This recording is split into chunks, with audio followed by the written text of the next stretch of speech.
Coosa Steel is a family-owned full-line steel service center located in Rome, Georgia. Since 1972, we've been working to make our customers more efficient by providing steel product supply and processing all in one place. We are proud to provide a large range of products, including hot-rolled and cold-finished steel, stainless steel, galvanized steel, aluminum, and alloys. Our capabilities enable us to assemble and process steel orders within days, shortening your lead time. Coosa Steel. Steel for your project.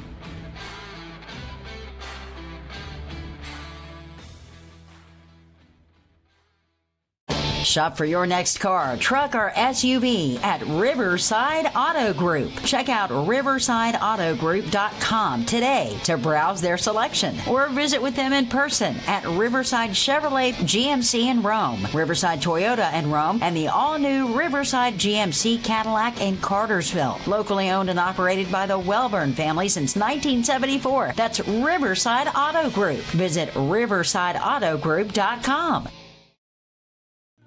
At Rome Orthopedic Center, we salute students, freshmen and seniors, athletes and artists, first stringers and choral singers, band majors and game changers. We hope you never need orthopedic care, but if you do, choose the only practice in the Rome area solely dedicated to the orthopedic needs of the students and families in our community. Rome Orthopedic Center. To make an appointment, call 706-292-0040.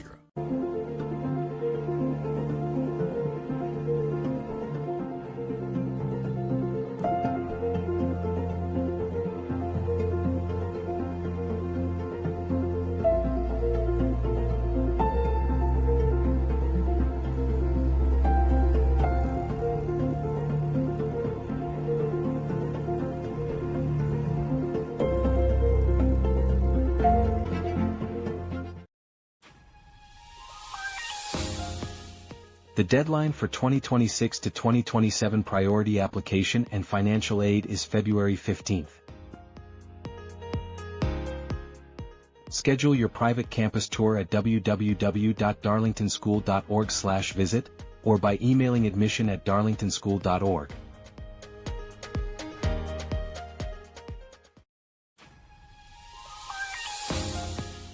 Mark your calendar for Alumni Weekend on October 24th through October 26th. For information on hotel blocks and reunions for classes ending in 0 and 5, visit our website at www.darlingtonschool.org/alumni weekend. We hope to see you there.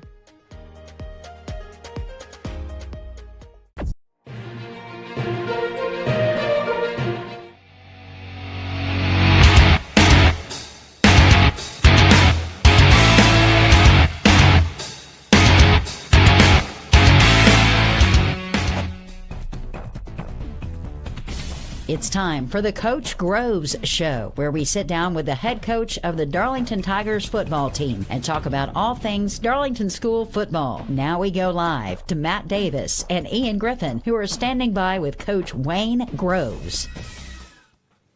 Yes, we are standing by with Coach Wayne Groves. It is time for the inaugural edition of 2025. Week 1, it's game week. It's time for the Coach Grove Show. We got Wayne Groves with us. And, Coach, the wait is over. The curtain rises this weekend on high school football. So the first thing is just generally speaking, how do you describe the enthusiasm level for you and your guys as you get ready to crank up the season coming up on Friday? I bet it's a super exciting time to be around the locker room and the school and everything. Yeah, every day it just gets a little more intense in the locker room. There's a little more nerves that start to crank up, and our boys are ready to compete. I mean, it's been a long off season. I mean, there's a lot that goes in to getting ready for this first ball game. And so what I try to emphasize to the boys is, look, we only get 10 of these guaranteed. And I mean, there's a lot of sprints and conditioning and agilities and squats and power cleans that go into getting to this point, and a lot of summer workouts and a lot of sacrifices to get to this point. So don't take it for granted is what we've been preaching to the boys. And, 10 of these guaranteed, everything starts with a good start. So we want to get out and play fast. I try to tell them, young kids, sometimes they try to feel games out. They try to, I can't, is this guy good or is he not good? Y'all gonna get me fired up already today. I can but so what I tell them, this is not boxing. We're not going into this game boxing. We're not going in jabbing and feeling it out. We're going in and we're going after them right now. And so that's going to be our mentality. That's going to be our, we're going to raise that black flag, that Jolly Roger. Our kids are fired up about competing, and we're going to go into Atlanta and we're going to go try to get us a win. And we're going to play hard as we can. And hopefully it's going to be a good night for the Tigers. But I'm fired up. The coaches are fired up, and I guarantee the kids are fired up. So we'll be ready. And talk about the Jolly Roger. I mean, he's so into it. You got the keychain now. Huh? That's right. Yeah, y'all saw that when I walked in. That's awesome, man. Accessorizing. Heck yeah. Well, Coach, you learned a little bit more about your team earlier this month when you played a scrimmage at home against Mount Vernon. You picked up a 21-13 victory in that game. Give us the big takeaways from the scrimmage, and then let us know who the black shirt winners were for that week. Well, the one thing, our kids went out and we competed. We played really hard, and we got a win. So anytime you do that, you gain a little momentum. We got a lot of kids on the field, got some playing time, got to evaluate, maybe see who needs to be starting in a couple areas. Kids were still competing for some spots. So to be able to do that, come out with a win, and injury free, that's what you want. And then have 2 weeks to prepare for your first ball game. We feel really good in the position that we're in right now and where we came out of the scrimmage. And as far as the black shirt winners from the scrimmage, who were those guys? Okay, yeah. So on offense, the black shirt went to Evan Parton, junior guard and linebacker, but he played really well on the offensive line, did a really good job blocking and carrying out his assignments. So Evan got it on offense. On defense, Bryson Jones, our three technique D-tackle, got it. Bryson is really strong. He's playing really well with his hands, and he whipped a lot of double teams against Mount Vernon and really caused a lot of havoc in the backfield on some of their midline and veer plays. And so Bryson in there grinding it out, playing his position really well. He got the defensive black shirt. On special teams, Miles Twyman got the black shirt. And if you remember there in the third quarter when Mount Vernon scored, our offense fumbled the ball. We gave them an opportunity. They picked it up, scooped, and scored. And they get a chance to kick the extra point to tie the ball game, and Miles blocks the extra point off the edge, and then we're going to preach those things. We're going to preach making big plays on special teams. But even if we hadn't scored again, that would have been the difference in the ball game. So Miles' effort there and taking pride and coming after that big down on special teams, the extra point attempt and blocking it, he gets the black shirt for special teams. Simulation offense, I got a young guy that I really like, and his name's Mike Barron. He plays running back and linebacker. Mike is going to be a really good player, and he works hard every day. He's getting stronger. He's getting faster. He's getting more powerful. He's just got a few guys ahead of him that are older guys that he just can't quite beat out yet. But he gets in there on simulation team, and he does a really good job blocking on offense and giving us a great look. On defense simulation, and he ended up getting the black shirt in the black shirt award at the banquet last year. But junior linebacker Grady Ferguson, who ended up playing a lot of linebacker last week and played really well against Mount Vernon. But Grady is, when he's not on defense, he's in there helping us out on simulation offense or simulation defense. So he got the black shirt on defense. Well, Coach, moving into our next question as we get ready for game week, which is here. It's just so hard to believe it. It seems like every year that the season gets here quicker. And then, as you pointed out earlier, you can't take it for granted because it's over Just as quick as it starts, the football season flies by, no question about that. But one of the things that happened during the off season, Coach, was the fact that you guys have a new athletic director at Darlington. And of course, you know, people that have been around Darlington for a while, certainly a familiar name. When Mitch Jordan came back to town, he of course went to school there, coached there for a while as an assistant, played football at Georgia Tech. So a real football minded guy. So what can you tell us about him? And what his experience and skill set bring to the table for the athletic department, and really more specifically for the football program at Darlington School? Yeah. Well, Mitch has been really great. I mean, he is built to be an athletic director. You know, he understands all aspects of athletics, not just the football side of it. Obviously, he has a great knowledge of the football side because he's a state championship coach, and he was a all-state player and a great player at Georgia Tech. But you know, just having him back and, you know, the experience he has over, 30 years of athletic experience bringing to Darlington, he's got a lot of great ideas. He's going to make us better. It'll take him a little while to get the things that he wants going, but, me and Mitch have hit it off. I think we're cut from the same cloth. I think we're both go-getters. I think, we want to do everything we can to make Darlington successful in all athletics, not just football. Of course, we want to be successful at football, but all athletics. And so he's going to help us do that. And he's got a great vision and mission, and he'll be able to help us get better. Excellent. Well, Coach, final question of this segment. As you get ready for your third season, hard to believe that, at the helm of the Tigers to kick off, what are the areas that you feel your program has made the biggest strides in terms of achieving your vision for the program? Yeah. Well, my vision is to be, when I got hired, I told them I want to be the state's premier high school football program, a model of excellence for others to emulate while enhancing the lives of student athletes and preparing them for lives beyond athletics. And that's a three-part mission. We're going to invest in character with the boys. We're going to invest in, academic development as well as football development. But I feel like I'm in a great place. I feel like we've got things set up the way we need to. We've got great administration at Darlington that support football and all athletics. We've got great admissions that are helping us get athletes into the school that are mission appropriate kids that want to come to Darlington. We've got vertical alignment from the rec leagues to the middle school to the high school. We're all running the same base offense, defense, very similar practice plans. We're talking the same terminology.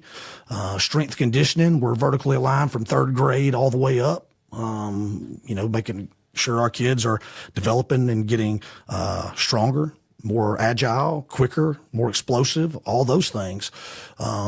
And then we have more coaches now than we've ever had. So we have full varsity staff, full middle school staff, and our youth league staff is great.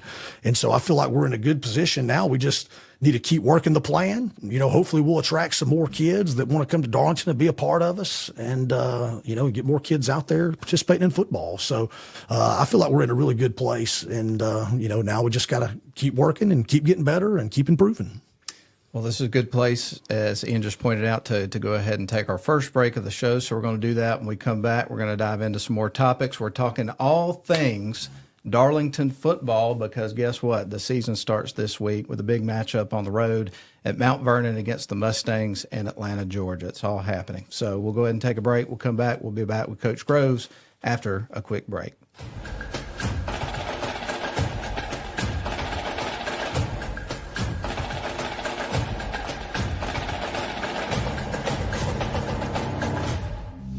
Are you shopping for a new car, truck, or SUV? Riverside Auto Group has a location to meet your needs. Browse their selection online at riversideautogroup.com or visit with them in person at Riverside Chevrolet GMC in Rome, Riverside Toyota in Rome, Riverside Nissan in Rome, or Riverside GMC Cadillac in Cartersville. Locally owned and operated by the Welburn family since 1974. That's Riverside Auto Group.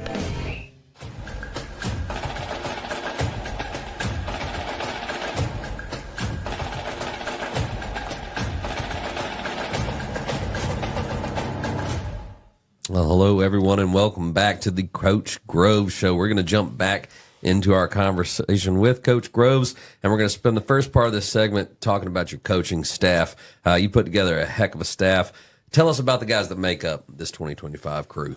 Well, we finally have a full coaching staff, and I couldn't be more happy about the guys we have. I mean, I think it's a good mix of older guys, a good mix of young, energetic guys, and there's a lot of football knowledge in this group, and a lot of guys that care about kids and develop good relationships with kids. So we'll start off my assistant head coach and my offensive coordinator, offensive line coach is Mark Loudermilk. Mark Loudermilk is a 38-year veteran of high school football. He's been a head coach at a lot of different places, Trine, Cedartown, Pickens County, and then he's been in a lot of other good programs like Thomasville, Carrollton. Me and him worked together at Valdosta back in 2011 to 2014, and he was our assistant head coach and O-line coach and offensive coordinator there. And we just hit it off and became really good buddies, and we were able to get back together 3 years ago when I got the Darlington job. But Coach Mark Loudermilk is one of the best in the business. So he'll be calling the offense, and he does a really excellent job with that. Alex Abels is our wide receivers coach. Alex is from Rome, Georgia. He played for me at Rome High. He's been coaching this is his 7th year coaching high school football now. So as he was working on his degree at West Georgia, he was community coaching at Darlington. And so I was able to keep Alex when I came to Darlington, and now Alex is hired full-time at Darlington. He is a full-time history and in the social studies department, history teacher. And so he's going to be coaching the wide receivers and does an excellent job. He's a young, bright, up-and-coming, hard-working coach. Hayden Privet is our quarterbacks coach. Hayden is from Cedartown. He actually played for Coach Loudermilk at Cedartown, played quarterback in the flex ball triple option offense that we run. So he does a great job. Anytime you've got a guy that's had that experience in that offense, not just know the X's and O's and the ins and outs of it and how to teach it, but you've been there and you've done it. So that adds a different dynamic that the quarterbacks get to learn from. So Coach Privet is a community coach, but he's our quarterbacks coach. You got Bryant Powers. Y'all know Bryant. The Powers family's been around Northwest Georgia and Kentucky and Tennessee forever. But he is from Owensboro, Kentucky. He coaches the B-backs, and he's the tight ends coach. And his dad is Gordon Powers, who was the, longtime coach at Model and very successful coach. At running backs and outside linebacker coach, I got Nehemiah Reddish. Nehemiah was also played for me at Rome in 2016. He was on the state championship team, started strong safety, and then went on to start for 5 years at Shorter University. He is their second all-time leading tackler. He's second all-time leading tackles. But Coach Reddish is an amazing man. He has his youth men's ministry that he does. He pastors a church, co-pastors a church in Cartersville, and he has a men's ministry that he calls Men of Valor, which is really outstanding. And so he has a great calling. He is a devout Christian man, but he also wants to help young men be successful. And so he does that through football and through his men's ministry. But Coach Reddish is an excellent man and coach. Patrick Collier, on the defensive side. Patrick Collier from Darlington, played at Auburn. He is our DB's coach and our special teams coordinator. He does an excellent job and a very hard worker. Jamarcus Chapman coaches the D-line. Coach Chapman played for us at Rome in 2016 and 17, and then went on to play at Florida State and Troy University. So he coaches the D-line, and he's doing an excellent job. Another young coach, Kobe Nadeau, is an varsity assistant. He is my middle school defensive coordinator, but he kind of pulls double duty. Kobe is he is a bright, up-and-coming coach, too. He is an extremely hard worker. He just wants to be around football as much as he can. But he works the middle school kids out. He practices them. As soon as their practice is over, he comes over and he jumps right in. He's helping coach the varsity kids. So Kobe is an excellent, adds value to our program in a lot of different ways. And then, I'm the head coach. I, run the weight room, and then I still coach the linebackers and help run the defense on that side. So, there's 8 of us, but we feel like we're a very quality 8 coaches that really care about our kids. Well, we've covered the coaching staff, Coach, so we thought we'd start to kind of take a deep dive into the roster with the time that we have today. So we'll go ahead and kind of jump into that. But I've been accused of a lot of things. Being good at math is not one of them. So pardon me if I didn't get the numbers right here on this one. But I was looking at the roster earlier this week, and you've got 40 guys on there. Counted 7 seniors, 14 juniors, 6 sophomores, 13 freshmen. That sound about right? Yeah, that's right. Well, what can you tell us about the balance of experience and youth that you have this group? It's pretty interesting when you break down the numbers. Yeah, it is. Well, it's a pretty good balance. We've got a good group of young freshmen that are coming up that are a lot of them are going to play right away. And then you got a good core group of seniors. And then the junior class is the biggest class. And those are the guys that had to play a ton when they were freshmen and sophomores. And a lot of those guys are back. But it starts with our seniors. Bryson Jones, our captains, Bryson Jones, Jace Donaldson, and Miles Twyman. They've all been extremely good leaders. I named them captains right in January. It didn't take me long to figure out those guys were going to do what it takes to lead this team, not only by working hard, but vocal, by example, all that stuff. And then you got some other guys that have played. Ade Desalu has played a ton. He's kicked and he's played defensive end and all that, and he's going to play some more offensive line and defense this year too.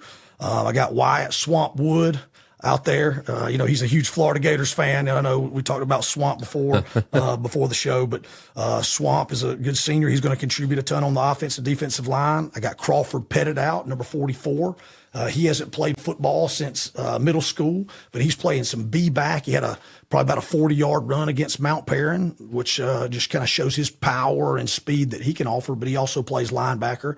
And then you got Harrison Inman, who's a big guy that played as a freshman and sophomore, didn't play his junior year, and now back out. And we look for him to step in and be a factor on the defensive line too. So you got a good group of seniors right there. But then probably the core of the team is mostly juniors, and so you have a ton of junior starters and guys that played, like Bodie Powers, running back Bodie Powers, and safety Nate Konchesky is a receiver to safety, Stuart Grigsby at free safety, Trey Moore at wide receiver and cornerback, Brooke Temple at running back and corner, Grady Ferguson outside linebacker, Ty Wood at O-line and linebacker, Evan Parton at guard and linebacker, and then Colton Moman at tackle. So there's a ton of guys in that junior class that have contributed. And then you got some sophomores that have played, like Lane Brasington on the offensive line. He'll probably play a little bit at linebacker too. Then you have Levi Duggan that's stepping in and going to be the starting quarterback, and maybe play a little safety down the road.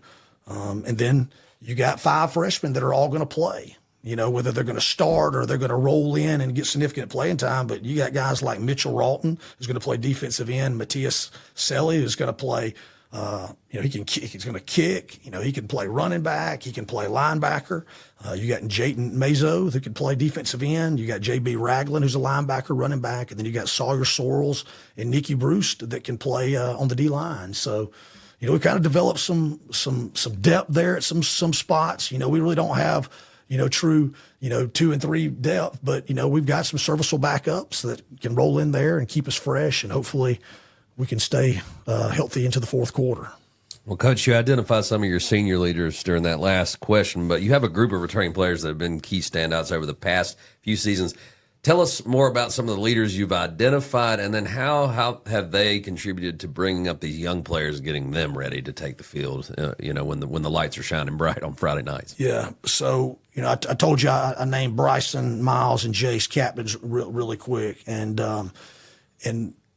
one, because they do everything right from a leadership standpoint, as far as they lead by example first. And I talked about that all the time. That's not the main way to influence others. It's the only way to influence others, is you have to do the right things yourself first. And then you have the opportunity to be vocal and motivate and encourage other folks to do the right things. So those guys did really good. I see them all the time. If a young kid messes up something and they're pulled out, they go over and they're talking to them. They had a meeting about a month ago. I walk up, this is after practice during the summer. It's probably middle of July. And I walk upstairs of the Huffman, and the seniors have got the freshmen in there, and they're telling them all the things they need to know about being a student at Darlington. This is what you need to do. This is what you don't need to do. This is what you need to do. And I just think, they just did that on their own, and that just shows how much they care about those young guys, because they don't have an obligation to do that. They did it because they know it's the right thing, and they want those other guys to be successful and have a good experience. 2 weeks ago, we have our Super Tiger Awards. We have our picture day. After picture day, we go up and we have our big barbecue lunch. We have all the cheerleaders, parents, families, everybody comes in. We do a big barbecue lunch, and then we do summer awards. Well, I come up, and every one of our football players is wearing a collared shirt polo. And I said, hey, did y'all plan that? And Miles was like, yeah, that was a senior's idea, Coach. We said, we told them we're going to wear polos for the awards today. And I thought, again, that's another thing that I didn't have to tell them to do that. They just thought, hey, we're going to do something. We're going to be a little classier. We're going to be all together on this, and we're going to wear a collared polo shirt for the awards. So it's just little things like that they do all the time. But I'm blessed to have leaders like that. They're great kids, and they're also great football players. So we're in a good situation there. Coach, let's spend a little bit more time talking about the quarterback position, because obviously you mentioned that you've got a new starting quarterback this year in Levi Duggan. And one of the things that we've talked about a lot throughout the program is a lot of the experienced playmakers that you've got coming back. So when you're breaking in a new quarterback, I would imagine that makes it a little bit less of a pressureful situation for a young quarterback, getting those reps and that sort of thing. So what does that look like in terms of his progression, getting ready for the season and the scrimmage, that sort of stuff? You know, having these guys around them that got a lot of experience and how they've worked together. Yeah. Well, they've probably got 5,000 reps since February. You know, we started quarterback school for Levi, started quarterback school with Jace and Matthias and a couple other guys back in February, and they were doing that 2-3 days a week, all the way up until spring practice. And then we've had spring practice, summer practice, and now we're getting into the season. You know, so he's had 1,000 reps at that. You know, the other guys, you know, as you know, there's always going to be some growing pains, and there's going to be some ball security issues early, and we're going to have some fumbles, and then we're not going to read the option quite right. But the other guys they believe in Levi. I'll tell you that. They know he's a gamer. They know he's going to play hard. They know he's a good athlete. They know that he loves them and he loves Darlington. So all those things give the other players confidence in Levi. And so he's really developed, and I think he'll be able to run this option and do a really good job with it. That's super exciting. And, of course, you've kind of touched on this, but just to kind of talk about this a little bit further, but obviously you've got some young players on your roster. We've talked about that.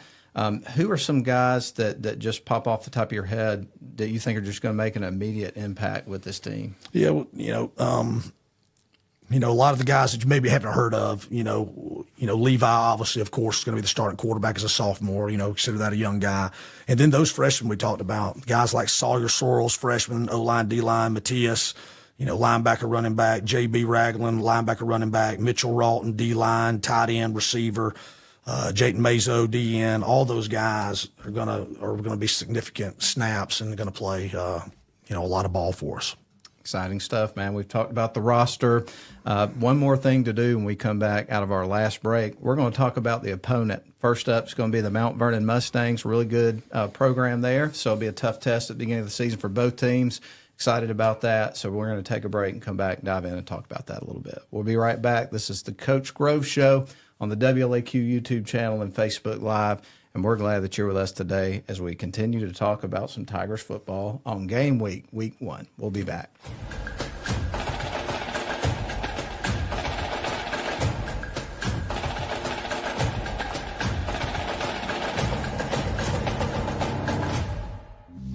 Are you shopping for a new car, truck, or SUV? Riverside Auto Group has a location to meet your needs. Browse their selection online at riversideautogroup.com or visit with them in person at Riverside Chevrolet GMC in Rome, Riverside Toyota in Rome, Riverside Nissan in Rome, or Riverside GMC Cadillac in Cartersville. Locally owned and operated by the Welburn family since 1974. That's Riverside Auto Group.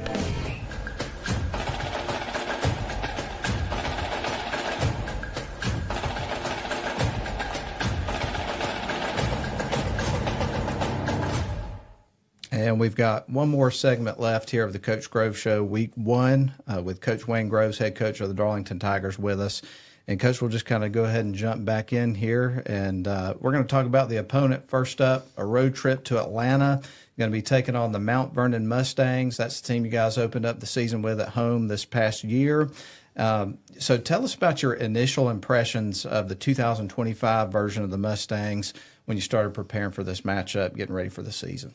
Well, they're a really good opponent, and they've been really good for a long time. I mean, I think they've been in the playoffs like 9 straight years.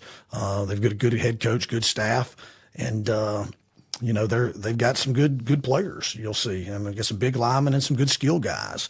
Offensively, what you're going to see out of them, they're a spread offense. You're going to see 11 personnel, so they'll play with a tight end, and then they'll play, get in spread, 2-by-2 and trips, and they'll play with no tight end. They're really good at their power and counter games, or what they kind of hang their hat on, inside zone, split zone. Really good at quick passing game and timing routes, really good at slant routes, really good at hitches, throw verticals, and then are really good at spreading the ball around in a lot of different ways with screens. So, they make you defend the whole field, of course, and, they're very solid in what they're doing. And so, we have to be very solid and fundamental back. And so we feel like we've got a good plan for them. We feel like we can do some things to give them some problems and mix up some coverages and different fronts. But that's what you'll see on offense. On defense, they're a little multiple. They're a little 4-4 cover 3. They're a little odd front 3-4 as well. You'll see cover 2 and cover 3.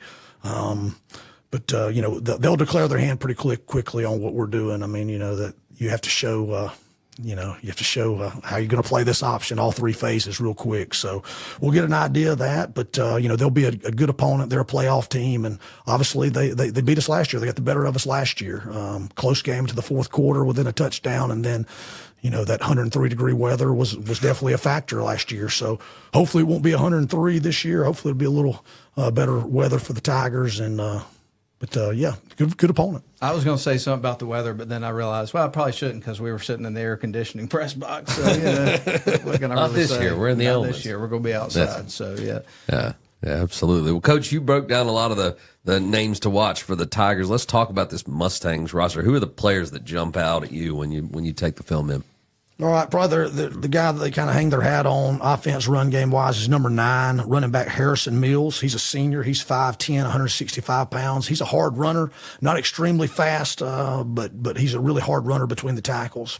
Number 2, tight end linebacker Ethan Siggers. He plays Mike linebacker, but he's also their tight end on offense. He's a junior, 6 foot, 185, but he's a good ball player.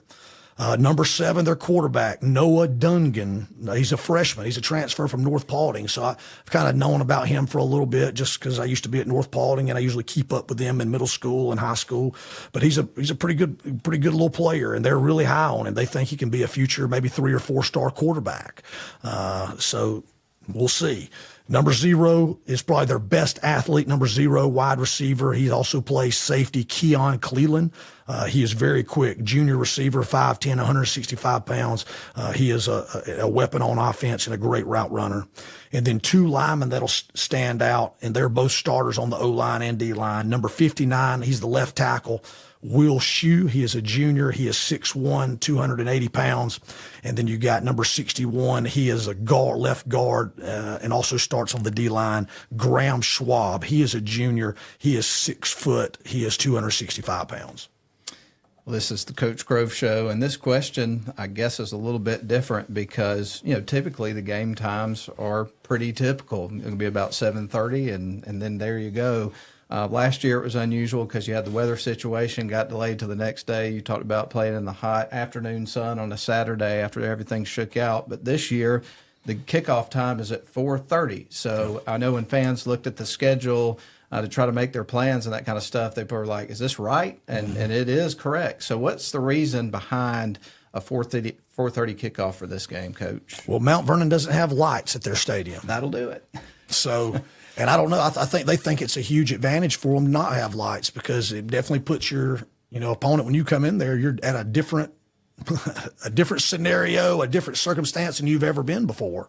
Now, fortunately, we've played some games. Our playoff game last year was an afternoon game, and we had to play last year. So our kids are kind of familiar with it, but this is a normal routine for them. So, we try not to make a big deal about it. Every day, I've told you, we practice. We're on the field at 4:15 every day. So we're practicing at 4:30. So it should be no different for us. We're practicing in that same heat, that same elements that we normally do. But yet, that's where the game at 4:30 at Mount Vernon. And so, when it's there, I have no say so in it. If it was me, we'd be playing at 7:30 or 8 o'clock at night. But they come to Darlington, that's what we'll do. But when we go there, they get to pick the game time. So it'll be 4:30, and we'll be there on time and ready to go. Well, Coach, I know routine is a big part of how you prepare your team to play.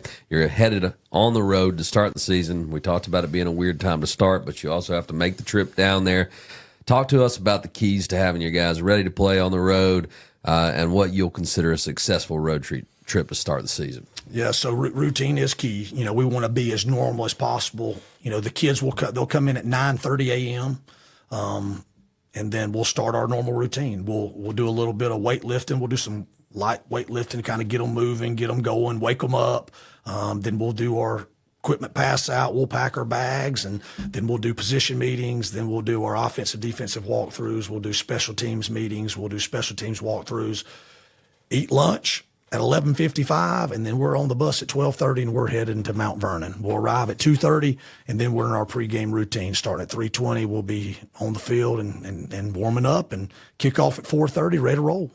Excellent. Well, I've got to ask, this is how we close every show out. What's the uni combo to start the season? Are you going Stormtroopers? Yeah, I think, with an afternoon game, I always look at, what do we need to do? I think it could be hot. So let's be as cool as possible in the white on white Stormtrooper look. And let's try to keep those uniforms cool and keep our heat down a little bit. Well, folks, it is here. It is time for the 2025 season to kick off, and this has been the first edition of the year of the Coach Grove Show here on the WLAQ YouTube channel, Facebook Live, or you may be listening to the radio edition ahead of the pregame on a Friday evening. However you're joining us, we're just glad to be here, and we're glad it's time for the football season, and do want to take an opportunity as we wrap up the show to thank Coach Groves for your time today, man. It's always a pleasure to talk football with you, and we're excited about the season getting started and want to wish you the best of luck to you and your team this year. Shoot, yeah. It's going to be an exciting season. Again, we're never going to be the biggest, fastest, or the strongest, but I tell you, our kids will represent Darlington in a first-class manner, and they will play as hard as they possibly can for 48 minutes. So they'll be fun to watch, and if you can, by all means, be there at Mount Vernon at 4:30 and help the Tigers hopefully pull through with a win. It's a great excuse to take a half day at work, right? I'm telling you. Hey, we're just lucky that's our job to be there anyway. We won't be anywhere else, and we're excited to be there. In case you can't be, obviously, like Coach Grove said, the team needs you. They feed off that energy, so be there. But if you can't, you'll be able to watch on the live stream produced by Northwest Georgia Media on the Darlington channels, and then you can also listen on the radio from your desk at work or whatever it is you got going on. We'll have coverage for you. But yeah, again, thanks for tuning in. Thanks, Coach. And that's going to put a wrap on the first edition for the season. It's all getting cranked up. Thanks for being here, everybody. We'll wrap up. This has been the Coach Grove Show. Take care. Have a great evening. Thank you for tuning in to this week's edition of the Coach Groves Show. We invite you to join us again next week as we discuss all things Darlington football with head coach Wayne Groves. Go Tigers!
Darlington Tigers are here. We're here.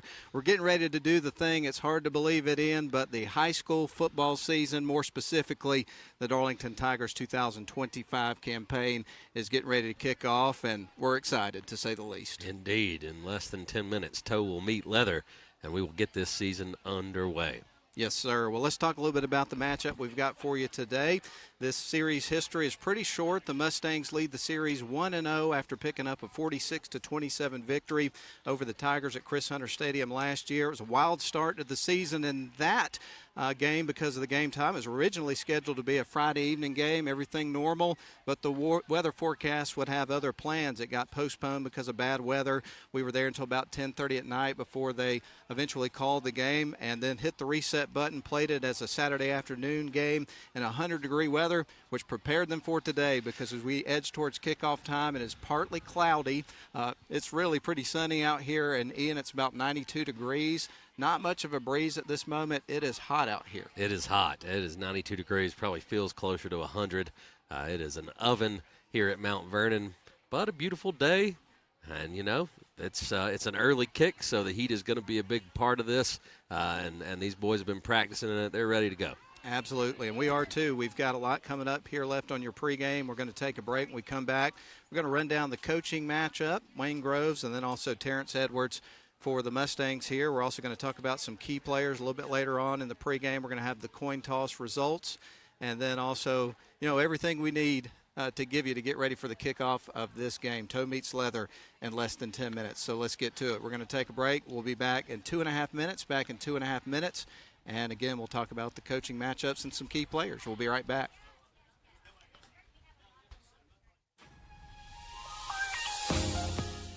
The deadline for 2026 to 2027 priority application and financial aid is February 15th.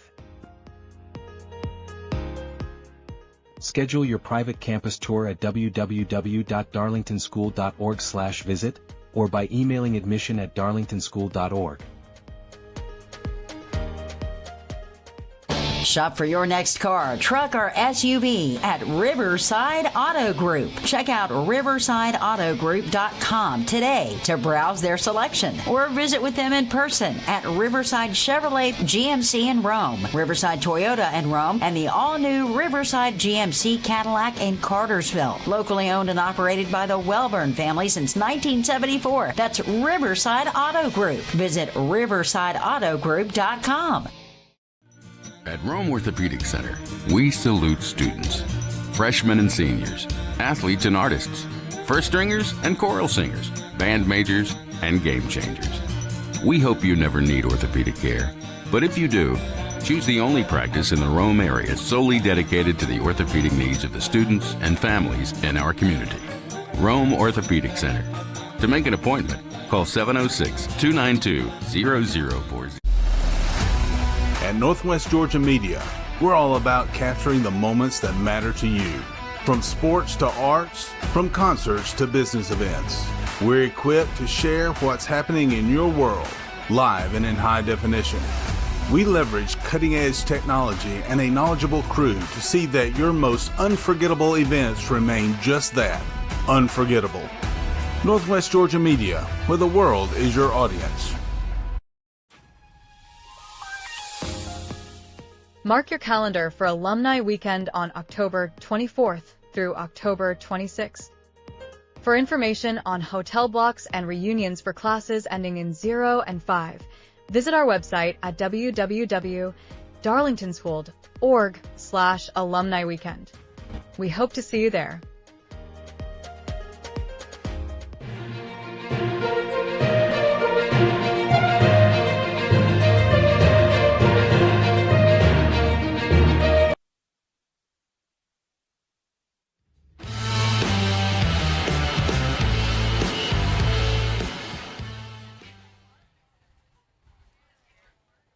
All right, folks, we welcome you back to live coverage of Darlington football here on WLAQ, and also the live stream provided by Darlington School and produced by Northwest Georgia Media. Today we are at Ron Hill Field on the campus of Mount Vernon School in Atlanta, Georgia, and we're going to start to go over the coaching matchup. Tell us a bit about Coach Wayne Groves. We just heard from him for about 30 minutes, and, man, I always enjoy talking to him. Yeah, fire.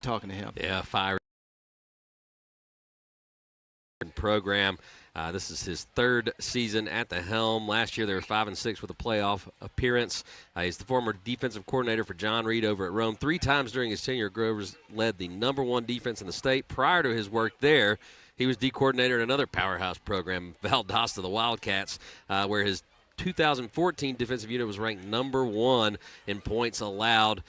So a great pedigree for defense. Finally gets his opportunity to be a head coach, and he's had 2 playoff appearances in his 2 seasons. He's going to look to go for a 3rd here in 2025. Let's talk a little bit about Terrence Edwards, who is the head coach in his 2nd season for the Mount Vernon Mustangs. Prior to last season, Coach Edwards was Class 7A champion Milton's passing game coordinator and wide receivers coach. Of course, Georgia Bulldog fans undoubtedly know the name Terrence Edwards because he's UGA's all-time leading receiver. And from 1999 to 2002, he had 204 receptions for over 3,000 yards and 30 touchdowns. He played briefly in the NFL with the Falcons, and then he played 9 seasons in the CFL with the Winnipeg Blue Bombers and Montreal. I can't say that word, so I'll skip that one. But you get the picture. The man knows some football. He's done a great job with this program, and this is his 2nd year. But this program's been pretty good for a while. They've made the playoffs 9 seasons in a row. Yeah, absolutely. And, these teams, as you mentioned in the first segment, they played last year, and it was a close game until the 4th quarter. Mount Vernon was able to pull away a lot of key players from those teams. They're gone now. New guys stepping into the skilled player positions.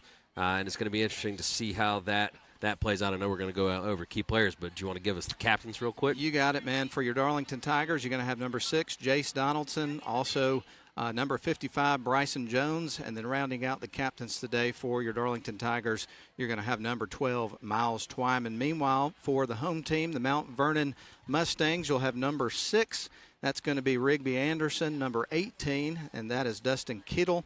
And then number 4, Patrick Still, and that is your captains for this afternoon's contest. I keep wanting to say this evening, but clearly it is not evening yet.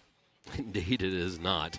And, Matt, those are some of our key players in this ball game are out there on the sideline right now. But let's go over some of the key players for Darlington. Miles Twyman, he is an excellent defensive back and running back, explosive playmaker. He also handles the long snaps. Miles has just gotten better every year. He's just become a better and better player. Jace Donaldson is one of those guys that can take it to the house at any moment. Another senior and captain out there. And then a sophomore that we'll be calling a lot because he's being trusted with the keys to this triple option attack, and that is sophomore Levi Duggan, who will play quarterback for the Tigers. So there's a few key players for you from Darlington. Let's hear about some of these Mustangs. But before we do that, we'll let you know the results of the coin toss. Darlington won the toss, and, Ian, they want to set the tone with that triple option offense. All right. They're going to take the ball to start this football game here in just a couple of moments. Now back to the key players for the Mount Vernon Mustangs. We'll talk about number 9, Harrison Mills, and he is a running back and also a middle linebacker, a senior this year, provides a lot of leadership for this team, a really hard runner according to Coach Groves. You heard him talk about Harrison during the pregame show. Number 2, Ethan Siggers. He is a tight end and linebacker. He is a junior, and to tell you a little bit more about him, just a real athletic guy. Again, a junior, brings some experience to the table for this football team, knows this program. And then last we'll mention who Coach Groves described as the best athlete on the team, number 0, Keon Cleland. He is also a junior this year, wide receiver and free safety as well. So they've got some talented guys on this team. I know they graduated a couple of really key guys from last year's squad. But again, they made the playoffs 9 years in a row. They built a really solid foundation for this program. So this is going to be a tough test right out of the gate for sure for both teams. Yeah, absolutely. And really that's what you want to do. And we've seen that trend continue across the state. Nobody's shying away from tough competition in non-region play. It's only going to make you better as the season goes on. Well, Ian, typically at this point of the broadcast, we would take a break, but it looks like both teams are about to make their grand entrance. So we'll hold that break for just a little bit so we can continue to talk a little bit more about this particular matchup. But, again, this is one of those situations. Obviously, you've got an unusual start time for the game. 4:30. It's unusual for the Darlington Tigers, but it is not unusual for this Mount Vernon team. They do not have lights at the stadium, so that's the reason for the 4:30 kickoff. They have to get the games in before it gets dark, and I would say that that's one of those boxes that you can kind of check an advantage for this team because year in, year out, these kids, when they're playing at home, they're playing these games at this part of the heat of the day. So that certainly helps their cause, I would presume. Yeah, absolutely. They're used to it. It's part of their routine. Darlington coming down here. You know, you heard Coach Groves mention it. on the coach's show. They want to stay in routine.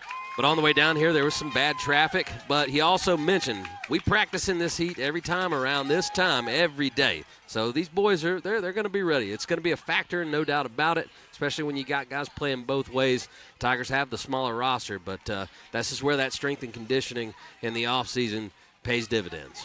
Well, the Tigers now taking the field, and Ian, as you like to call it, their stormtrooper uniforms. They're, of course, white breeches and jerseys with white helmets. They've got purple letters and numbers, a little bit of black trim in there, I believe. And then they've, of course, got that trademark beautiful Darlington Tiger purple paw on the side of the helmets. Those are some sharp-looking Tiger uniforms right there. They sure are. Classic look. And the Ian, Darlington Tigers. You pointed this out when we pulled up and started watching the team, line up. This is the first time we've put eyes on them this year. And Coach Groves was telling us during the Coach Groves show earlier this week how hard they've been working in the weight room, put on some size, some strength, and you can tell it by just taking a first glance. Yeah, sure. Absolutely. I mean, this team looks bigger and stronger than they were last year, and that's a testament to the strength and conditioning work that they've been putting it in since the season ended last year. It never stops. These guys play other sports, but they're in the weight room and they're working hard to be at peak physical condition year-round. Well, Nico Tour has the ball teed up here for this Mustangs team, and they're about to boot it away here to the Darlington Tigers to kick off the 2025 season here at 4:30 in the afternoon. It looks like we're going to get started right on time. Miles Twyman is back deep for the Tigers, working from right to left if you happen to be listening on the radio. And we're about to be underway, ladies and gentlemen, as Steve Conrad would say, buckle your chin straps. The 2025 season is underway. Toe meets leather. Here we go. This one's going to go right back to the doorstep. Twyman bobbles it, picks it up, and he's going to try to run the ball, cuts up the middle, and that's going to be a short gain. So some special teams adventures right out of the gate, and they're going to start around the 10, Ian. Yeah, just didn't get a good handle on that one. Sometimes that works the returner's advantage, but the special teams for the Mustangs were in position, and Twyman was able to get that ball. I'm trying to see where the spot is. I think it's the 8 or 9 yard line. Yeah. We kind of have a weird angle from where we're sitting, so we'll have to apologize for that. We're a lot closer to the field than we typically are. But the Tigers line up in their base formation, quarterback under center, which, by the way, is Levi Duggan, the sophomore, starting quarterback here for the Darlington Tigers. Takes the snap. He's going to hand it off. They'll run it up the middle with that B-back dive right out of the gate. And they got some yardage, about 3 or 4 yards. You'll take that. Yeah. I mean, he got half the yardage needed right there on the dive play. As Twyman we've talked about how much he's improved physically year after year after year. He just keeps the legs churning. He picks up those tough yards between the tackles. And he's capable of taking it to the house as well. So Duggan lines him up under center. Base formation, takes the snap, turns, hands it off. They go to that right side. Finds some room on the edge. He's off to the races. Think he's going to take it to the house. I don't think anybody's going to catch him. On the run is the quarterback, Levi Duggan, to pay dirt, and the Tigers score first. Oh, my goodness. A couple of plays in, and the Tigers are in the end zone, and I don't see a flag on the field. Boy, what a run from the quarterback, Levi Duggan. And that was a 78-yard touchdown run for Levi Duggan. And it got quiet here really quick. Yes, it did. My goodness. So Duggan makes an impression quick here on his first drive as the starting quarterback of the Darlington Tigers in the 2025 season. Takes it to the house of the 78-yard variety, as you mentioned, and put the first points on the board. That is the way to set the tone.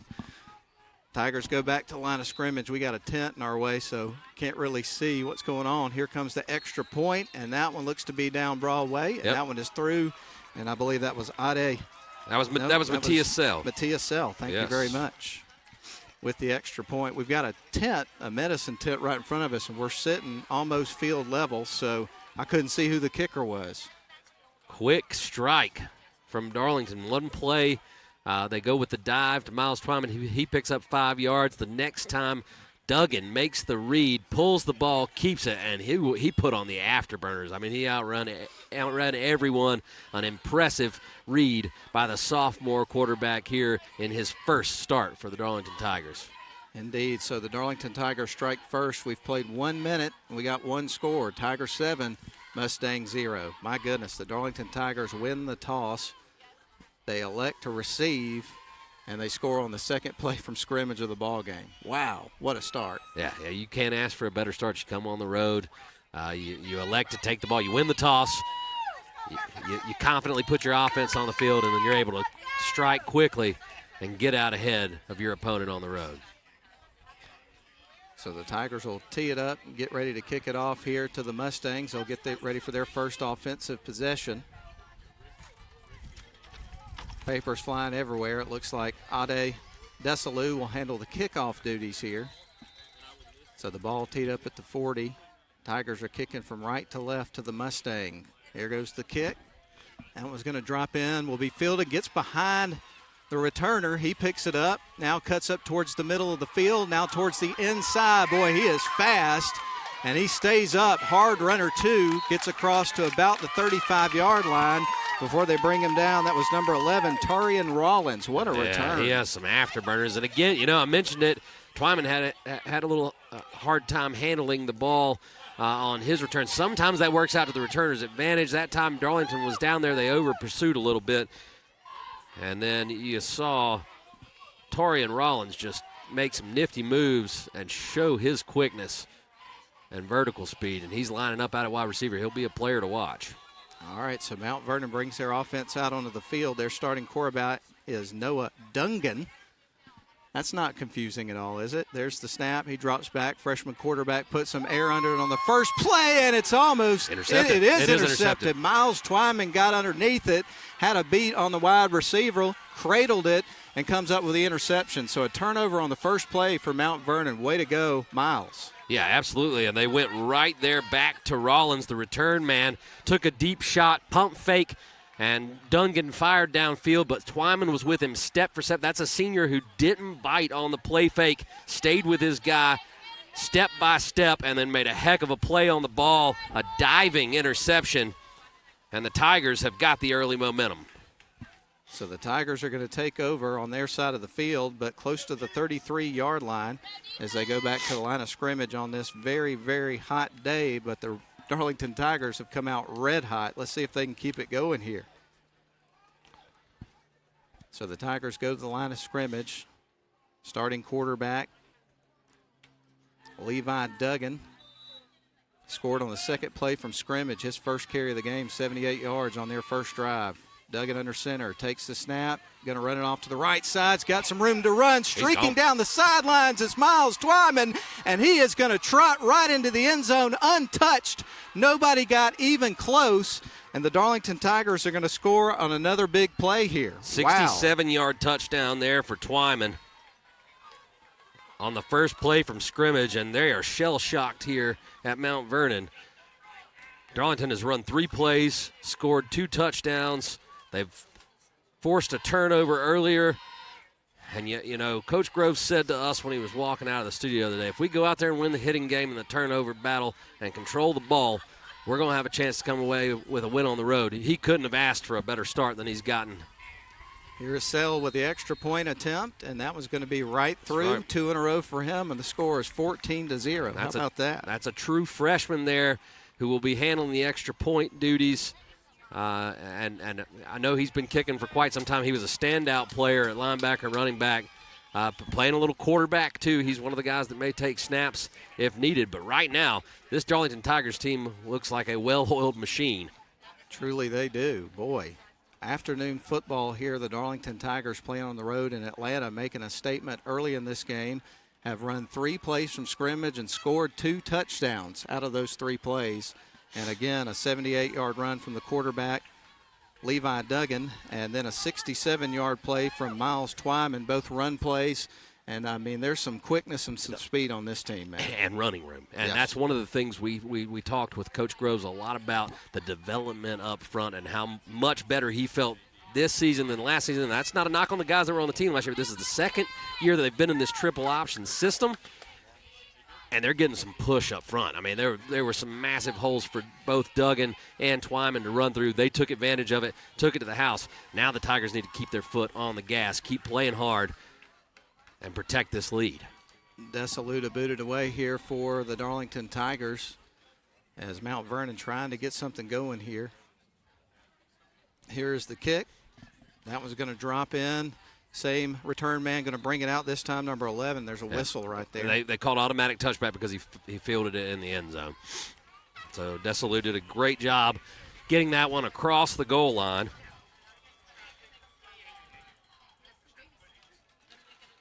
All Tigers early. You want to keep this momentum rolling right now. The Tigers have all of it. So the Mustangs will start at their own 20, and anytime you got a kicker that can put it in the end zone and make it go 80 yards, that's definitely a weapon there.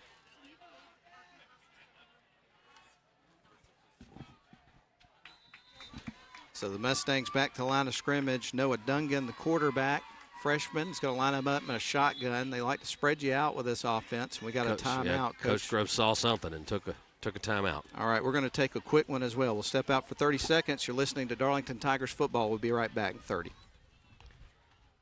At Rome Orthopedic Center, we salute students, freshmen and seniors, athletes and artists, first stringers and choral singers, band majors, freshmen and seniors, choral singers, and game changers. We hope you never need orthopedic care, but if you do, choose the only practice in the Rome area solely dedicated to the orthopedic needs of the students and families in our community. Rome Orthopedic Center. To make an appointment, call 706-292-0040.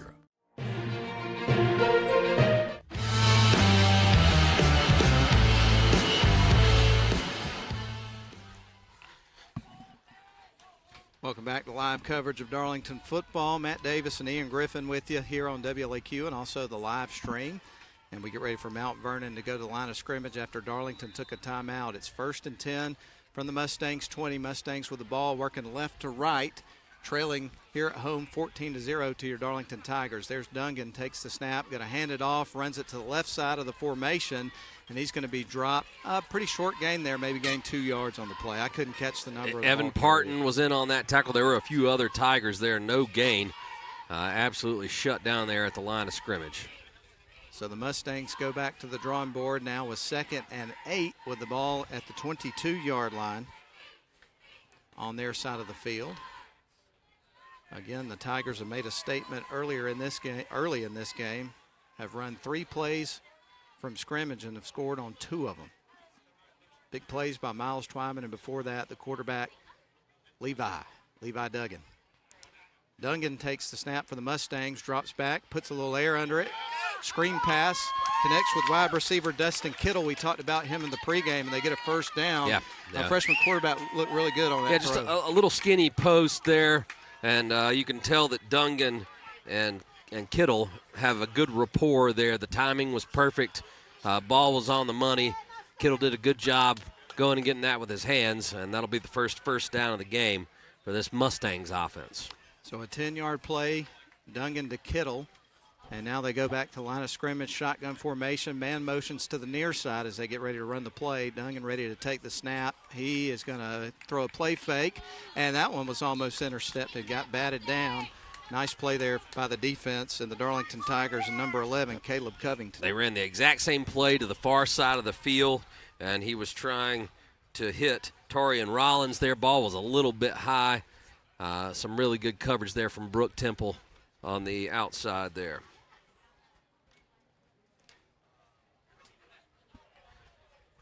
Temple was one of those guys that had a ton of potential last year and just couldn't get past the injuries. Good to see him out on the field to start the season. Oh, absolutely. Shotgun formation, 2 wide receivers on the far side, 1 running back in the backfield here with the quarterback Dungan, who takes the snap. He's going to throw another screen pass, connects with a receiver, and he's going to be brought down. That was Ethan Seegers, who's going to be brought down just short of the first down. So another positive play here for this offense, setting up 3rd and short. And one thing I'm noticing here, they get the ball out quick. It's 3 steps and fire. Get the ball to your playmakers in space. Darlington's got a chance to get off the field here on 3rd down. So that pass gets him down to the 42-yard line, 3rd and 1. It's 3rd down. Wide receiver on the far side, 1 on the near here for the Mustangs. Dungan lines him up in the gun. Running back flank to his left, fakes it, it's going to run the ball. This is a quarterback run, I believe, all the way. Short. And he's going to be stopped a little bit short, it looks like. So that'll bring up. Nope, they're moving the chains. I thought he was short by about a yard, but the officials said otherwise. So that will be a first down. And the Mustangs will continue to try and march down the field.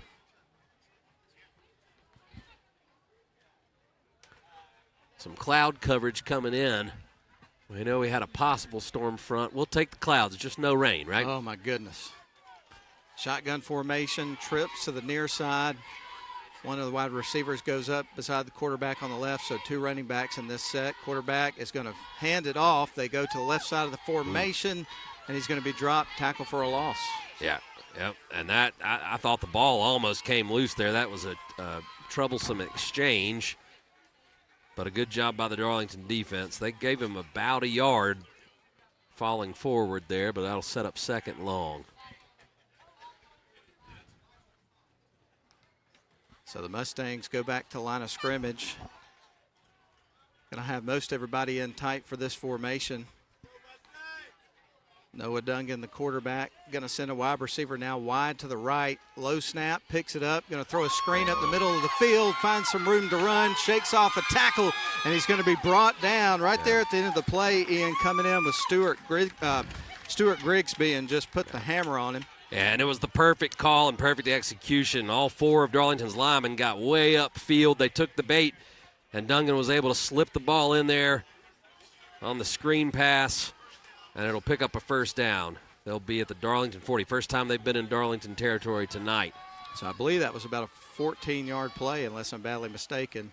Shotgun formation here for the Mustangs. Going to send 3 wide to the left, 1 to the near side. Pass goes inside. It's caught. Coverage was pretty good, but he slipped it right through the needle there. Yeah, that was Kittle again. And you can see this young man's potential. Noah Dungan, a young guy, but he's got a real polished throwing motion. Throws a pretty ball. I believe is a transfer from North Paulding, and Coach Grove said he's been aware of this young man for a while. And they have really high expectations for him. Said at some point this is a guy that could be a prospect for college next year. Harrison Mills is in taking this snap, Matt. Here's the snap. He's going to look towards the left side, run the football. Good call there.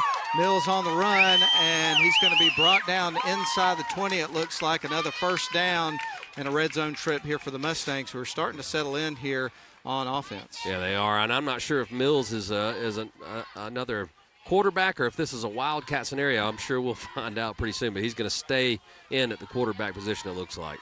So they're going to be stopped at the 21. That brings up 1st and 10, so almost in the red zone.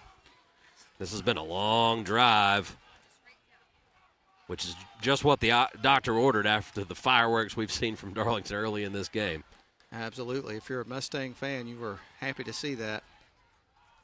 And Mills going to take the snap at quarterback, and he's got it. Going to fake the handoff, run up the middle, finds a seam, and they drag him down. But I think he got close to about the 14-yard line before they could reel him in, so about a 6-yard pickup. Yeah, moving the ball, and they're going to stick with Mills. They're actually Dungan's back on. So right now it looks like when Mills comes in, that's a wildcat scenario for the Mustangs offense. And now you've got Noah Dungan back in. He's the gunslinger, likes to chuck the ball around. Field gets a little smaller and easier to cover for the defense once you're down in the red zone.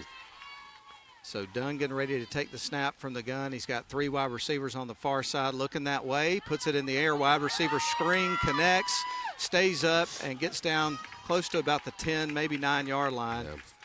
Pretty well defended, but that will move the chains. And I think that's the 6th first down of this drive for the Mustangs. But it'll be 1st and goal from about the 9-yard line. Nose of the football will be just shy of it from my line of sight, which, again, we don't have a very vertical view here. So we'll do our best. Going to have 2 wide receivers to the near side, 1 on the far side. Dungan in at quarterback with a running back flanked to his right.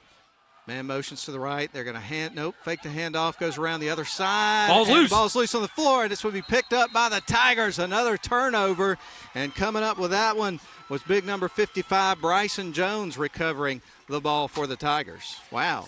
Man, I mean, that was everything the Mustangs needed up until the moment they coughed it up. A huge turnover. That was a long drive. I think I counted 14 plays there. They were first and goal at the 9. Darlington's going to take a timeout, Matt, so maybe we can catch our breath and hear from some of these fine sponsors. All right, we're going to take a quick timeout. We'll be back in 30 seconds. You're listening to Darlington Tiger football, 14-0. Tigers on top, and just recovered the ball on a turnover. We're back in 30. Shop for your next car, truck, or SUV at Riverside Auto Group. Check out riversideautogroup.com today to browse their selection or visit with them in person at Riverside Chevrolet GMC in Rome, Riverside Toyota in Rome, and the all-new Riverside GMC Cadillac in Cartersville. Locally owned and operated by the Welburn family since 1974. That's Riverside Auto Group. Visit riversideautogroup.com.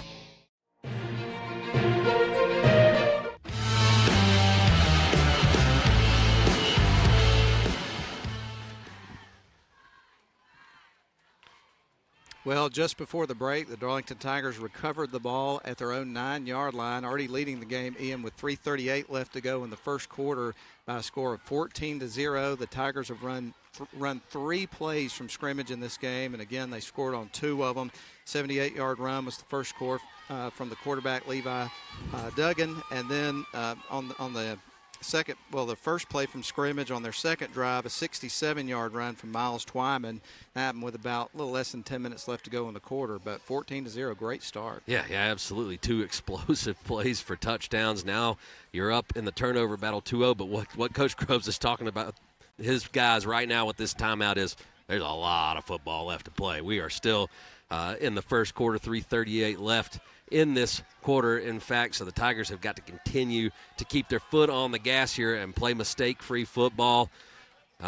You'll take the long runs like that. You want the touchdowns, but we could also enjoy a nice long sustained drive here that ends up in 7-2. Oh, 100%.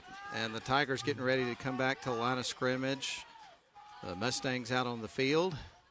So a long field here for the Darlington Tigers with 3:38 left to go here in the first quarter.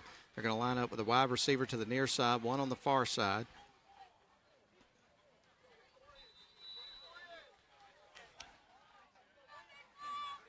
And Levi getting ready to take the snap from under center. Levi takes the ball, and he's going to hand it off, run the B-back dive. Ball's loose on the turf, and tracking it down. Still a battle for it's going to be Mount Vernon. So they recover the ball at about the 29-yard line in Tiger territory, so they get it right back on the first play. Ian. That's right. Twyman fighting for extra yards there, and the ball just came out. It was ripped out by the linebacker there. That was Harrison Mills, who made the strip, and then the ball bounced forward where a host of Mustangs recovered it, and they will start at the Darlington 28-yard line on this drive. So the first mistake of the day for the Darlington Tigers. And how does the defense respond with the quick change, the sudden change? They've got to come out here. They got a big stop and a turnover. See if they can do it again. So the Mustangs line up trailing at home 14-0, but with a golden opportunity here as they get ready to take the snap from scrimmage. Your quarterback here for this particular down is going to be Dungan. Takes the snap, dropping back, looking downfield. He's going to have to tuck and run. Nobody is open, and throws it away at the last minute. So that's going to be incomplete. And that ball came out when it was still behind us. I don't think he finished the throwing motion there. But that'll set them up 2nd and 10. Darlington dialing up a little bit of pressure. Dungan has been very comfortable back there.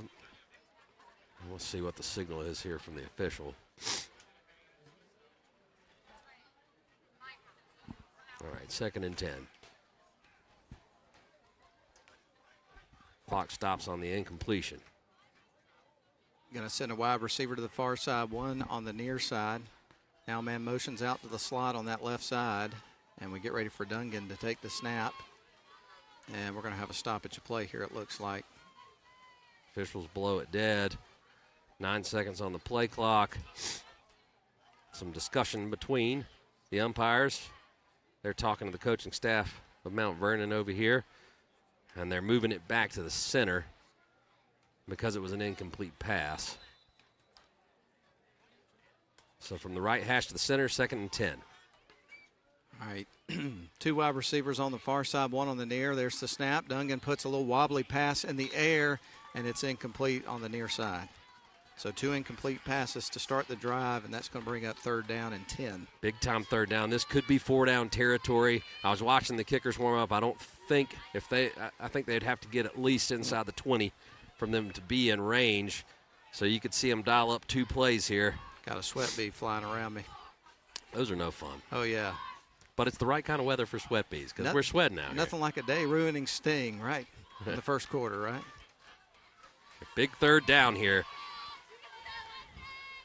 Shotgun formation, 3rd and 10 as we get ready for Dungan for the Mustangs to take the snap. Going to drop back, looking to throw on this down. Screen pass, that's worked well for them. And he catches the ball, cuts towards the outside. Flag comes in as he trots into the end zone, but this is coming back. It is. I think we're going to get a hold downfield. Tarian Rollins was the receiver there, and he had a lot of green grass, but I think there was a reason for that. Trying to see. The signal is holding, so it will come back, but where was the hold, and where will the ball be spotted? It was way downfield. That's the 2nd screen pass we've seen from the Mustang offense, and they have sold it very well, allowing those linemen to release and get after the quarterback, and Dungan's done a good job of putting the touch on the ball and finding his targets, but that time they held downfield. The ball will be spotted at the 25-yard line, so it'll be 3rd and a little past the 25, so about 3rd and 6. All right, so big 3rd down coming up here for the Mustangs. As Ian pointed out, 3rd and 6. They roll back to the line of scrimmage. Going to be a shotgun formation. Noah Dungan, their freshman quarterback, is ready to take the snap as a man motions back out beside the quarterback on his left side. There's the snap, drops back, puts the ball in the air, and that is going to sail over the receiver and out of bounds, incomplete. Fans wanted a flag, but there is no flag, incomplete.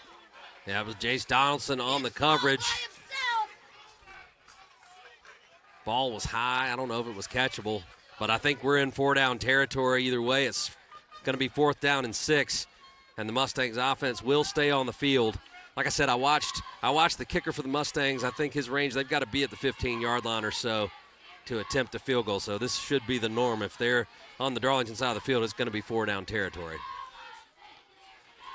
Big 4th down here. Shotgun formation in the backfield is going to be Scotchy. Timeout Mustangs. Timeout is called. Yep. We're going to take one as well. We'll be right back in 30 seconds.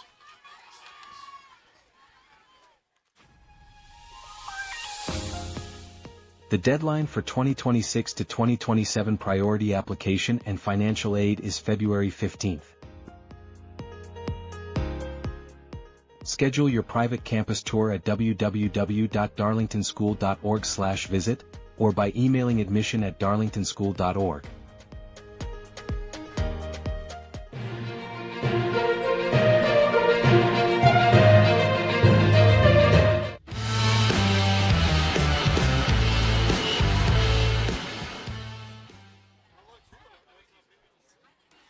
Welcome you back live to Atlanta, Georgia. We are at the home of the Mount Vernon Mustangs, and glad to be with you, bringing the first game of the season of the 2025 campaign of this Darlington Tigers team.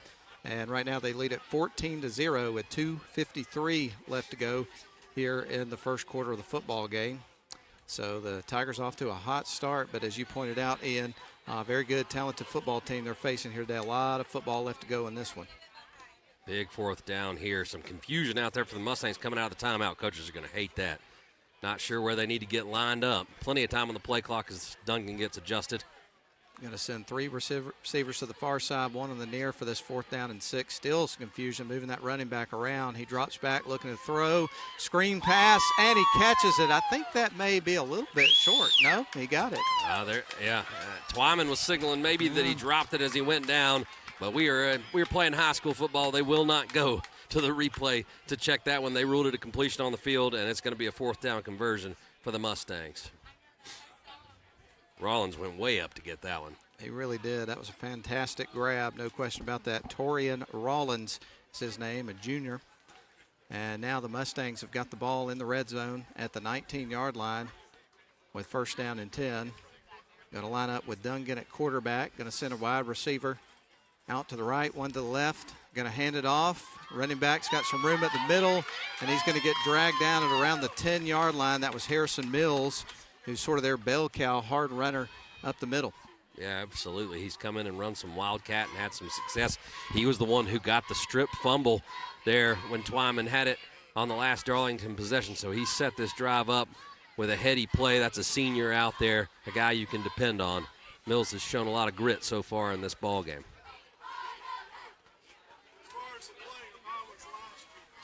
So shotgun formation, wide receiver to the left, one to the near side. Mills in the backfield, going to fake it and get sacked in the backfield. Great defense. 2 guys got there. The lead man was J.B. Ragland, and boy, that was a flash of quickness getting to the quarterback there. Yeah, I'm going to give Ragland and Desalu half a sack on that one each.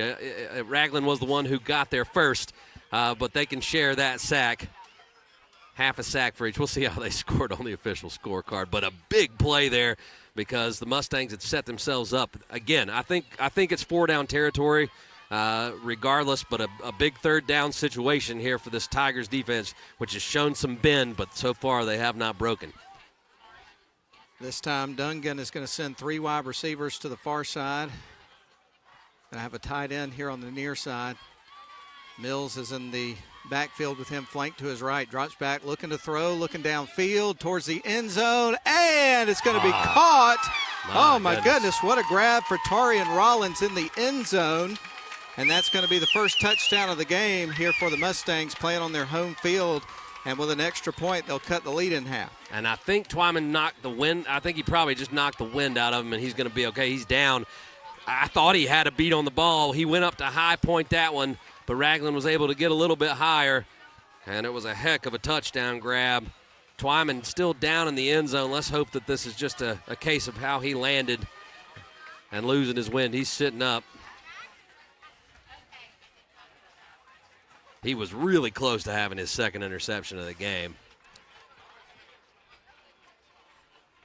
So Torian Rollins hauls that one in, makes just an absolute wonderful catch in the corner of the end zone. Nice throw there from the quarterback, Dungan.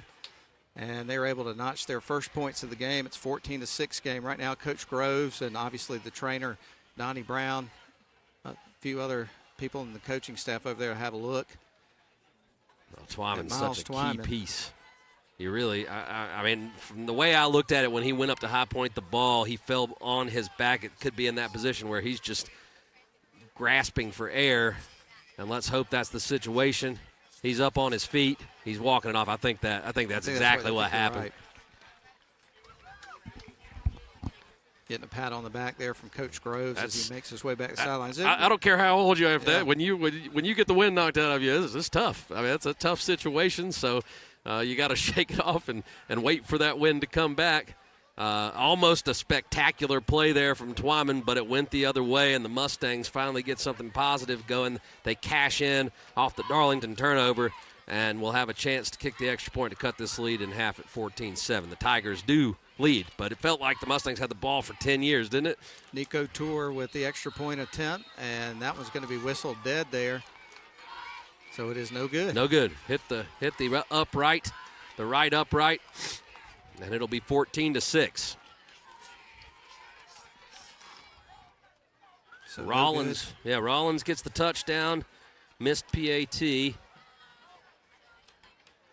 And it's still the first quarter. Boy, this one has been going on forever. We got everything we could ask for in a quarter. We really have, man. 40.9 seconds left to go in the first quarter. Darlington leads at 14-6. Have run just a few plays there from scrimmage in those first couple of drives. And, man, they've shown some flashes of some explosive playability in this game already, which we knew going in. But, man, they flashed that right out of the gate today. They certainly did. Had the ball on the 10-yard line with a chance to really seize a huge lead, turned it over, and the Mustangs took advantage. Now Darlington, we'll see if the offense can regroup and get back to the way they were clicking on those first two drives. Tour back on now to kick it away here for the Mustangs. Back deep here for the Tigers at the middle of the field. It's going to be Jace Donaldson. There is the kick. Floating towards Jace, tracks it down, catches it. He'll bring it out. He's across the 10, setter steps to the near side, cuts back in, and gets across the 20. The coverage got down there pretty quick and did not give up a huge return there. So average field position here for the Tigers after a pretty decent return there from Donaldson. Kick had a lot of hang time. Donaldson had to track it down and then get upfield. He was able to get it across the 20-yard line. Darlington will start at their own 21. Third possession of the game, only 32.8 seconds left in the first quarter. So a long first quarter of this football game that started at 4:30. Do want to let everybody know that coming up after the game today, we're going to go over to the Atlanta Braves radio network. They're on the road to take on the Guardians over in Cleveland. And then later on tonight around 10 o'clock or whenever the Braves is over, we'll have the inaugural edition for the year of the Rome Orthopedic Center High School Football Scoreboard Show. And we got a timeout on the field taken by the Mustangs, it looks like. And I think both teams have burned through at least two of their timeouts here. We're just going to keep it here through this one, this close to the end of the first quarter. And we are glad you are with us here on coverage of Darlington Tigers football live from Atlanta, Georgia. It was an adventure for everybody getting down here today because with all the construction and different things going on with changes down on I-75 and down in that area, it's never a good time to go through there anymore. No, it is not. And there was an 18-wheeler involved in an accident going southbound on 75, and traffic was rerouted. Then there was construction where it was rerouted. So everyone we know that was traveling down here had a hard time, including the Tigers football team and their support staff. But we made it. Yes, we did. And here we are. We left about 12:30 today, and I remember a time where it would take you maybe an hour and 15 minutes to get down to this area, but it took us a solid 2 hours, maybe a little extra than that to get here. But thankfully we're able to get set up and appreciate the hospitality we received while we've been here at Mount Vernon. Absolutely. Enjoying being here, man. Got a nice setup here. Yeah, beautiful facility. It is a beautiful facility. Well, we'll have to get the official reason that they do not have lights. We've heard that it's because they're adjacent to a bunch of neighborhoods and there's some noise ordinance issues, but we're not 100% sure if that's the case. Sounds like a decent reason to not have lights. But nonetheless, we can confirm there are no lights at Ron Hill Field. All right, quarterback's going to be under center as we get ready to go. Ball in the 22. Darlington not going to do anything real tricky here. Here's the snap. Going to hand it off, go up the middle, and they're able to eke out about 5 yards on that play. That was the first run of the game here for the Darlington Tigers, and Crawford Pettit, big hard runner at that B-back position. Number 44 looking crisp out there. Gets about 4 or 5 yards. I'd imagine they'll let this one run out, and and that's what they'll do. Darlington heads to the sidelines, and we're just waiting on the last 5 seconds to tick off the clock. All right, we're going to go ahead and take a break right now at the end of the first quarter. Your Darlington Tigers on the road leading at 14-6. They have the ball, and we come out of the break. A 1-minute break down the line. We'll be back. Coosa Steel is a family-owned full-line steel service center located in Rome, Georgia. Since 1972, we've been working to make our customers more efficient by providing steel product supply and processing all in one place. We are proud to provide a large range of products, including hot-rolled and cold-finished steel, stainless steel, galvanized steel, aluminum, and alloys. Our capabilities enable us to assemble and process steel orders within days, shortening your lead time. Coosa Steel. Steel for your project.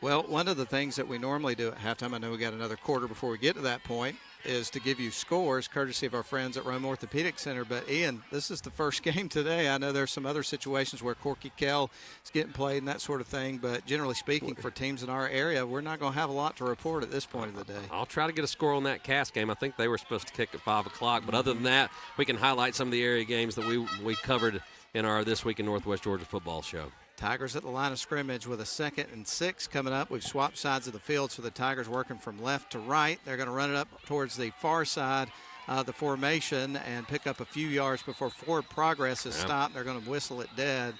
And I was screened, so I didn't. Was that Donaldson with the carry? Yeah, trap play there. His forward progress is going to have them really close to a first down. I think there's going to be 3rd down and 2. And that was the fake pitch there and the trap play, a really cool play to watch. And Coach Gross said there's going to be a little bit more versatility in what they can call this year, being the 2nd year they've run the triple option. So Duggan sets him up under center, everybody in tight. Man starts to motion towards the left side. Duggan looks off to the sidelines, now looks at his wristband. 3rd down and short. Duggan takes the snap, ball's loose. Who comes up with it? We're about to find out. Mustangs are pointing in the opposite direction. They believe they have it. We haven't seen the official call yet. Guys getting up from the pile. And it looks like the Mustangs have recovered the ball. So a fumble, 2nd turnover of the game for Darlington. And the Mustangs recovered and have got a short field here. Yeah, and there seemed to be some confusion as the play clock ran down there as to where the ball was supposed to be going. And it came loose. So that's the 2nd straight possession that Darlington has turned the ball over. 27-yard line is where the Mustangs are going to pick up the ball on Darlington's side of the field. So you're going to have to ask the defense to step up again here. Yeah, absolutely. So after 3 plays and 2 touchdowns, it's been 4 plays and 2 fumbles for the Darlington offense. So little Jekyll and Hyde so far, but they still have the lead 14-6, and the defense will have a say in what happens in this next possession. Dungan lines him up in shotgun, looking downfield, puts the ball in the air, and that is going to be pass interference as Keon Cleveland was going for the ball. Man clobbered him right there in the end zone. That was an easy call for the officials. Nate Konchesky just wasn't. He didn't get his head turned around there, and Cleveland was going up to make a play on the ball and got bulldozed, so an easy call there.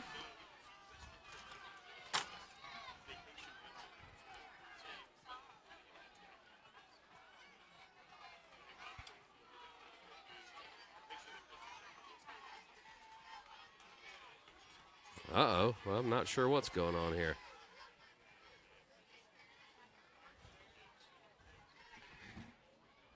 Trying to see if I can get some clarification here. Oh, they're marching it off. Okay. That seemed like a pretty easy call.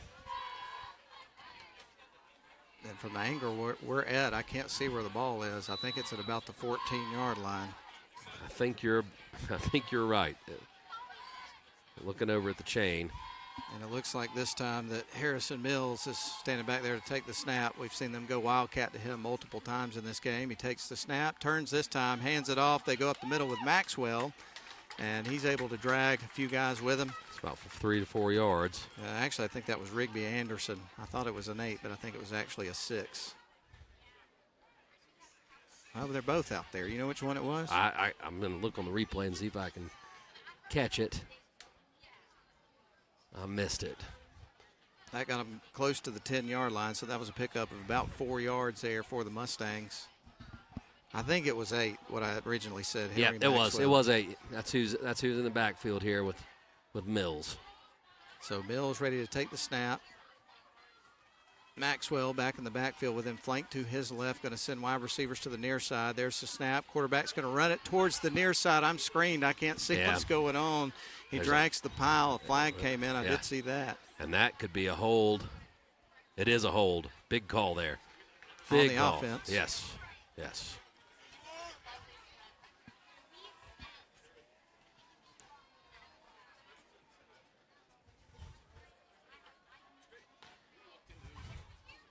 Well, Well, they got the grills fired up here today at Mount Vernon. I'm getting some hamburger and hot dog smell wafting through the area. It's kind of nice. Yeah. Got some chicken nuggies back there behind you, over your shoulder, over here in the tent. I don't think the Mount Vernon faithful would like it much if we went and helped ourselves. I don't think so. I think we are grateful to have our spot where we are, and we're not asking for chicken nuggets. No.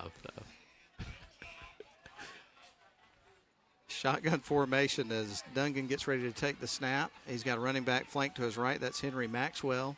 Man motions to the right. There's the snap. Dungan looking back, going to throw. Hits a wide receiver on a screen on the right side, and he gets clobbered by 3 Tigers. That was number 15, A.J. Hunter, who made that catch, I believe. I'm not sure where he ended up going down. He made the first man miss there. I tell you what, this Mustangs offense, they get the ball out quick. I think it's still around the 10-yard line, but again, with the angle that we're at, how high we are up, kind of hard to get the angles on where the yard lines are, but I think it's right around the 10. So that'll be a 4th down and a long 5.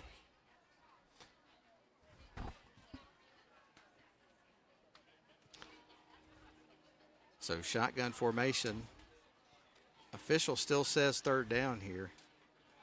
In the backfield is going to be Jackson Scotchy. There's the snap. Dungan dropping back. Going to put it in the air. It is caught. And then I got screened. I can't see. Yeah. I think he was down at around the 6-yard line. That was number 11 again, Torian Rollins. Yeah, the officials are signaling 4th down. And I don't think he got. I mean, according to where the sticks are, there wasn't a gain. I'm watching the replay here. Yeah, he was tackled immediately. Jace Donaldson did a great job. You're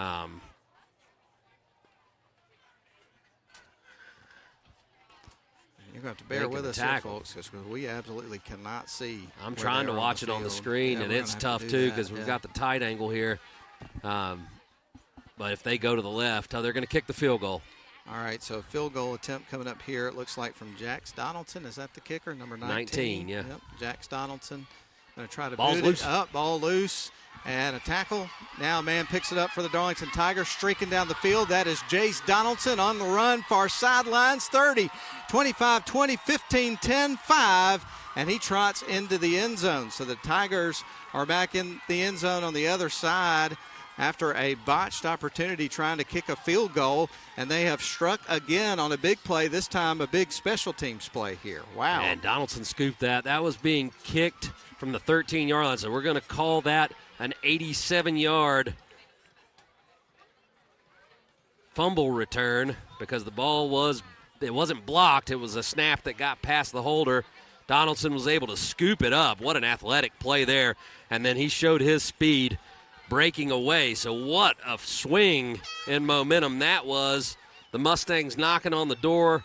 Darlington gets a big stop, forces a field goal, and then is able to capitalize off the Mustangs' mistake and turn it in to 6 points. So the scoreboard shows 20-6 with 7:16 left to go here in the first half of the football game, and the Darlington Tigers have scored on 3 really big plays, a couple of on offense, and then, of course, the scoop and score of 87 yards there for the Darlington Tigers. So 3 massive plays for this team. Yeah. And there's 3 phases to the game, offense, defense, and special teams. And we saw the Mustangs miss an extra point, and then on the field goal attempt, a botched snap, and Darlington takes advantage. The senior, Donaldson, making plays. And we got Matthias Sell out to try to kick the extra point here and make it a 21-0 game. He's been perfect the first couple of times. Here's the snap. The hole looks good. Kick on the way. And that is going to be through. Line drive just over the crossbar there, and they score. It was a high snap. A good line drive just over the snap. A good job. And then Sell keeping his head down, following through. It was a line drive kick, but he got it between the sticks. And Darlington is up 21-6. And just when it looks like the Mustangs were seizing all the momentum, it takes one play, and you've got to take advantage when those opportunities present themselves. Jace Donaldson did just that with the scoop and score. 87 yards to the house. Darlington now up 21-6. We're midway through the second quarter. And we're glad you're with us here on WLAQ and also the live stream live from Ron Hill Field. We're in Atlanta, Georgia, home of the Mustangs, and we were talking about this just before we went on the air. This is the first time either one of us has been down here to call a game. Obviously, we saw the Mustangs last year up at Chris Hunter Stadium, but as you mentioned, a beautiful campus here. Is that a... I can't tell if that's a weather siren or not. I sure hope not. Oh, my goodness. Or if that's just something. Yep. Okay. We're going to be under a weather delay. All right.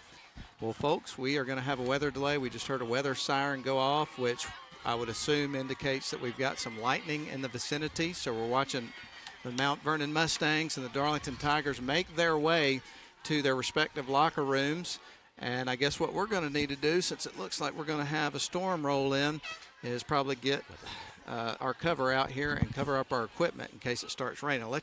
Electrical equipment and rain, they don't really go well together. So we're glad you're with us. It looks like we're going to have a break in the action for probably a pretty good while. So what we're going to do is we're going to send it back to the studio for a break. And Lynn will just let you know, man, we're going to send it to Infinity Sports Network here in just a couple of moments. But first, Ian, let's go ahead and recap what we've seen so far in this game.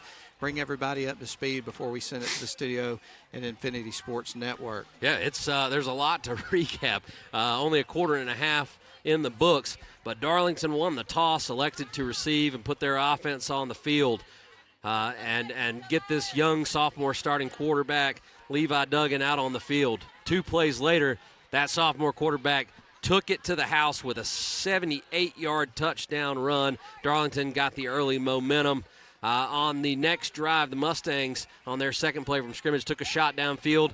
Senior Miles Twyman goes up, makes a spectacular interception, and gets Darlington the ball back. On the very next play, Twyman said, I'm not done making big plays. Give it to me again. 1 play, 67 yards to the house. Twyman goes. Darlington's up 14-0. After that, Mount Vernon gets the ball back and has a 14-play drive. They get down all the way to the Darlington 9-yard line, where Darlington's defense comes up big and forces a fumble.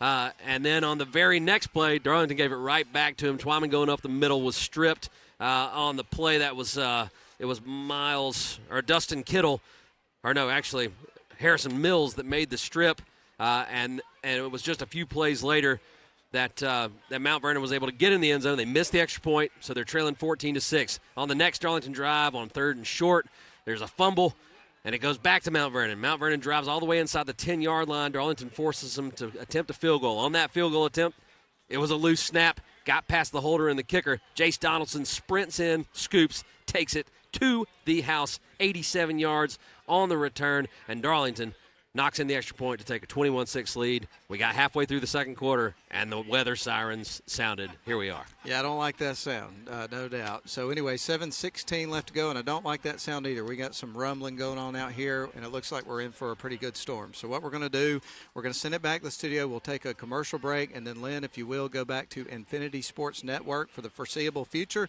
We'll keep you updated, and hopefully we'll have some football a little bit later on here in this afternoon. But one of the things to keep in mind about this situation, Ian, is we started early because they do not have lights here. So they can only delay it so long before you just can't get it in today. So it'll be interesting to see what that situation looks like if this is a long delay. We'll hope this blows over pretty quickly so we can play some football here in a little bit. But right now the Darlington Tigers lead at 21-6, 7:16 left to go. We're officially in a weather delay on the radio end. We're going to send it back to the studio to Infinity Sports Network, and we'll be back here from Ron Hill Field in Atlanta, Georgia, Mount Vernon School in just a little bit. We're glad you're with us. Darlington Tigers lead at 21-6. We'll be back in a little bit.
Yep, Matt Davis and Ian Griffin with you here one more time for today. Unfortunately, Ian, we're not going to be playing any football for the rest of this 24-hour period. But, well, actually, we will be playing within 24 hours. That's said true. That got it wrong, didn't That's true, but no more tonight as the lightning has continued to strike, and out of concern for safety for everyone involved, they have called the game.